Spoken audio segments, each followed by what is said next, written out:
As a House member in the Tennessee General Assembly, I work with women's issues and children's issues most of all. I'm busy all of the time with issues that affect those two groups of people. I also do a lot of things with working people and with health care. And I can tell you from my experience that there are a lot of bad things that happen to women and to children especially. In the Tennessee General Assembly, to let you know that women are still second-class citizens, we really don't have a woman chair of a standing committee. All of the things that I chair are special committees or subcommittees because we don't have a woman that chairs in the House, which I find unbelievable almost. Most everything that I believe I have to say has really been said by the speakers before me. Betty's been there, she knows, you know, what we work on and what we have to do. I do have to say that we have tried on numerous occasions to raise the minimum wage here in the state of Tennessee, and we have found it impossible to do, because not only do men not want to do it, but some women don't want to do it either. And who would think that a woman would be voting against something that enables women to do better in their lives? But they do. Insurance is a really difficult issue in the state of Tennessee. We have so many adults and children that are not covered by insurance. If your child breaks an arm and you don't have insurance, what do you do? If your child is really sick, what do you do if you don't have insurance? A lot of kids just don't go to the doctor. They just don't go to the hospital. And that's horrible. That's horrible. There's not a child living that should not be able to get appropriate health care from this state or from this nation.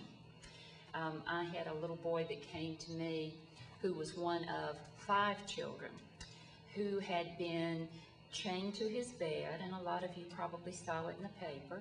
He was chained to his bed and he was almost starved to death. He had his other siblings, I think 1 or 2 of them were older and then 2 were younger. They had everyone been sexually abused and physically abused. When our Department of Children's Services finally went to interview, they didn't find anything wrong. And finally, after many, many calls from family members and calling the police, they finally got somebody in there to check on that child who was close to death. He was premature and had a lot of medical issues to start with, but by the time we got to him as the state, he was almost gone, almost gone. And his siblings are still, well, are not now, but they were still in a position where they were living with the perpetrators. Now, the stepmother just got out of prison. I think she did 3 or 4 years on that, and the father is probably coming out sometime soon. We don't do right by children in this state or in this nation, and we need to do better. If you have children that go through those issues, they develop mental health problems, issues, and we don't address those. We don't see to it that those children get the care that they need to become productive citizens. And it is sad, the things that we do. We have, which is fairly new to me in the General Assembly, issues where moms are having their children taken away from them because they don't have the money to fight in court for custody when there's a big battle. And so they wind up not being able to win and to have their children live with them. And in some instances, the father has been accused of either physical or sexual abuse. But that doesn't seem to make a difference in a lot of instances. Our economy is so bad now. It is just unbelievable. Our environment needs to be cleaned up. We need, as a member of the Tennessee Coalition Against Domestic Violence, we look at domestic violence issues all the time. And it's hard to take somebody who is an abuser and change them so that they no longer feel compelled to beat up their wife or their children. It just doesn't happen that often. We also have a lot of instances where family members, where the original family comes from another country, they come over here, and then the children are citizens, they're born here, but then they're forced into marriage. They still are doing the forcing, the arranged marriages, and we're having girls come to us on a regular basis who are citizens, don't want that marriage. They don't know the person, they've never met the person, they've met him once, and we've tried in many instances to find them places to go and somewhere else to be where they feel safe, because they're afraid that their family's going to kill them. So my staff, as a matter of fact, has taken some home with her because we don't have places for these women, for these girls. So what do women and girls really want from a new president? We want freedom to choose whether or not or when we have children. We want protection from domestic violence.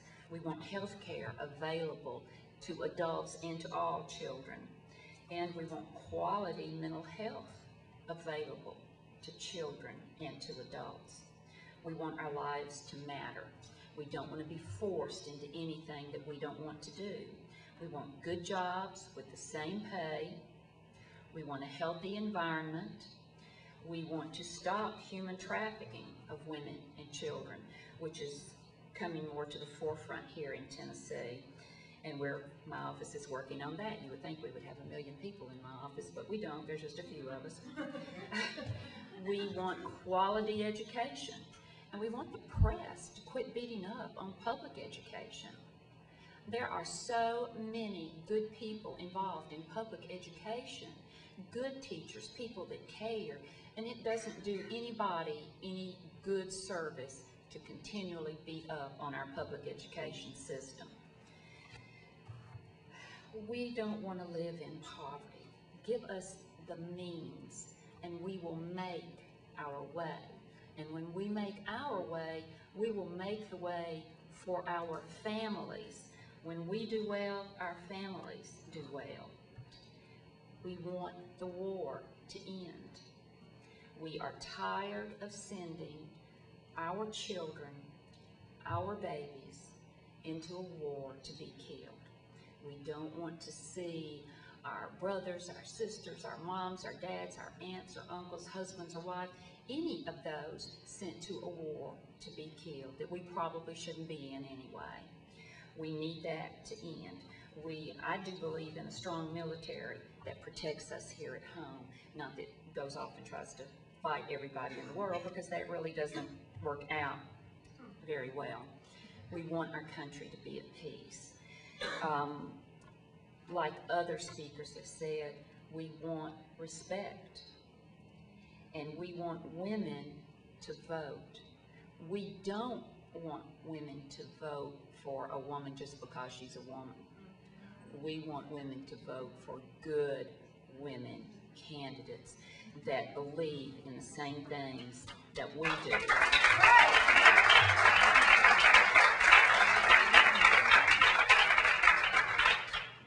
We want sex education so abortion numbers will drop. We want human rights for everybody. And my granddaughter, who's been going to the polls with me since she was about 5 months old, she's been coming downtown to the plaza with me since she was younger than that. She knows her way around everywhere. When she goes with me now, she's like, I'm going to go see Carol, and she runs off to go, because she's been coming up there since she was 9 years old. When I asked her what she wanted from a new president, she said, and this just kind of sums everything up, she said, I want a new president. So, thank you all very much for having me here tonight. I enjoyed it.